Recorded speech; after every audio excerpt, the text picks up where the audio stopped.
He fired 6,000 people in one afternoon and called it efficiency. 18 months later, the company he saved was worth zero.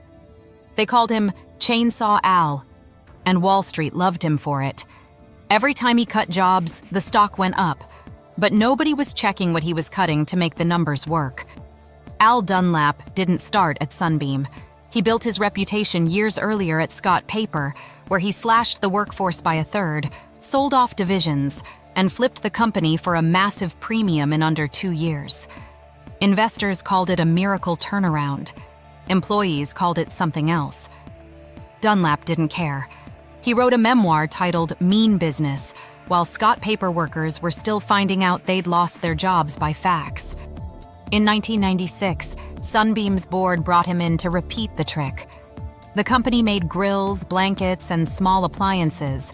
Steady, boring, profitable enough, but not growing fast enough for Wall Street's taste.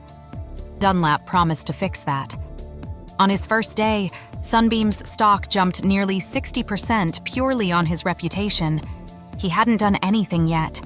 The market was betting on the legend. He didn't disappoint the headlines. Half the corporate workforce was let go within months. Factories closed. Dunlap installed his own loyalists in every senior role, starting with CFO Russ Kirsch, a longtime deputy who followed him from company to company. Together, they set aggressive quarterly targets that, on paper, Sunbeam was somehow always hitting. If you want the full script breakdown of how this fraud worked, it's linked below. Now, here's where it gets worse.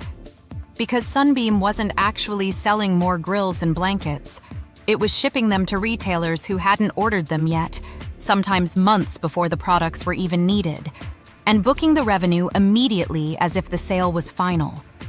Retailers got deep discounts and extended payment terms in exchange for taking the inventory off Sunbeam's hands early. Wall Street calls this bill and hold. Sunbeam's version of it was aggressive even by the loosest interpretation of the accounting rules. It didn't stop there.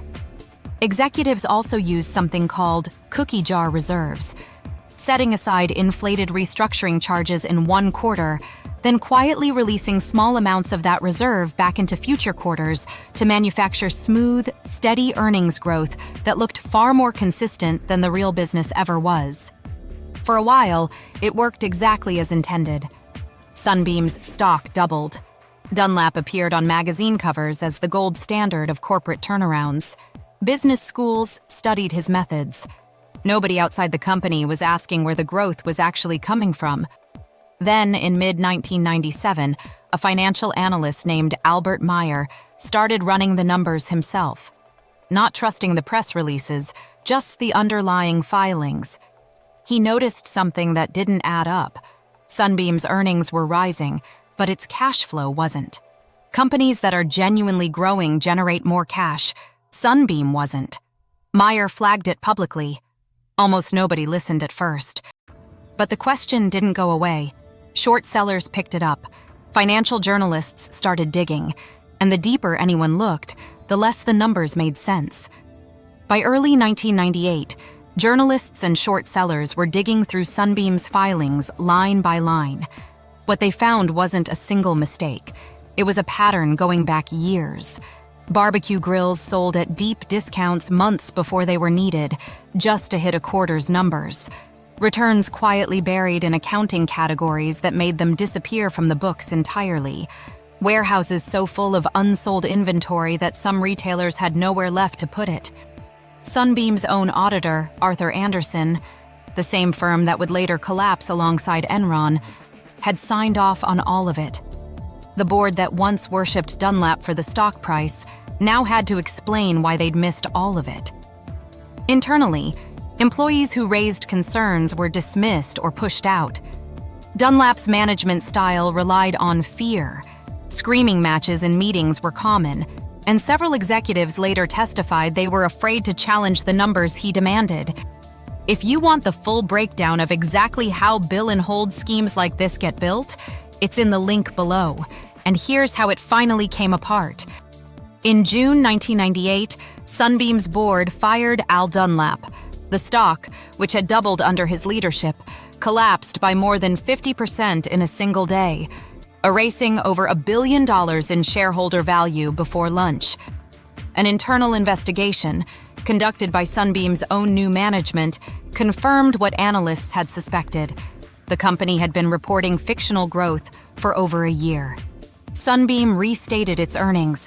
The 1997 profit it had proudly announced turned into a loss once the real numbers were counted. Within 2 years, Sunbeam filed for bankruptcy. The company Dunlap claimed to have saved through brutal efficiency was gone. Not because it was too slow to compete, but because the version of it Wall Street had been buying into never actually existed. The SEC later charged Dunlap, CFO Russ Kirsch, and several other Sunbeam executives with securities fraud. Dunlap eventually settled with the SEC and with shareholders in a class action lawsuit worth tens of millions of dollars. As part of the settlement, he was permanently banned from ever serving as an officer or director of any publicly traded company again. He never admitted the numbers were fake. He didn't have to. The bankruptcy said it for him. What makes Sunbeam different from a lot of accounting scandals is how open the warning signs were the entire time. The gap between earnings and cash flow that Albert Meyer spotted wasn't hidden in some obscure footnote. It was sitting in plain sight in filings anyone could read. Nobody wanted to be the one to say the golden goose might be cooked. The man who built his entire reputation on being the toughest, most disciplined executive in America turned out to be running one of the oldest tricks in the book, just dressed up as a turnaround and believed by almost everyone who should have known better.